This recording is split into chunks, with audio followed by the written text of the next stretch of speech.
Summer holiday ஸ்பெஷலாக குழந்தைகளுக்கு ரொம்ப பிடிச்ச உருளைக்கிழங்கு வச்சு செய்யக்கூடிய நக்கெட்ஸ் எப்படி பண்ணுறதுன்னு பார்க்கலாமா?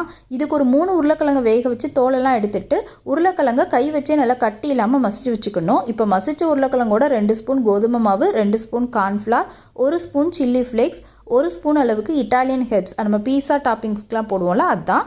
இது கூடவே கொஞ்சமாக மிளகுத்தூளும் தேவையான அளவு உப்பும் சேர்த்து நல்லா ஈவனாக மிக்ஸ் பண்ணிக்கிட்டோன்னா நம்மளோட மாவு ரெடி ஆகிடும். இப்போ ஒரு பாத்திரத்தில் ஒரு 1.5 ஸ்பூன் அளவுக்கு கார்ன்ஃப்ளவர் சேர்த்து நல்லா தண்ணி விட்டு நல்லா லிக்யூடாக கரைச்சி வச்சுக்கோங்க. ஒரு பிளேட் நிறைய பிரெட் க்ரம்ஸ் இல்லை கார்ன்ஃப்ளவர் பவுடராவது எடுத்து வச்சுக்கோங்க.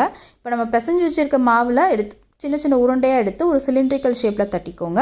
இதை முதல்ல கார்ன்ஃப்ளவர் கரைச்சி வச்சுருக்கிற தண்ணியில் டிப் பண்ணிவிட்டு பிரெட் க்ரம்ஸில் நல்லா புரட்டி எடுத்து வச்சுக்கோங்க. இந்த மாதிரி ரிமைனிங் இருக்கிற எல்லா மாவையும் நான் ரெடி பண்ணி வச்சுட்டேன். இப்போ எண்ணெய் நல்லா சூடானோன்னா நம்ம ரெடி பண்ணியிருக்க இந்த பொட்டேட்டோ நக்கெட்ஸை எண்ணெயில் போட்டு 2 பக்கமும் லைட் ப்ரௌன் கலர் வரைக்கும் பொரிச்சு எடுத்தோன்னா சூப்பரான பொட்டேட்டோ நக்கெட்ஸ் ரெடி. கெச்சப்போடு சர்வ் பண்ணுங்கள். பாய்.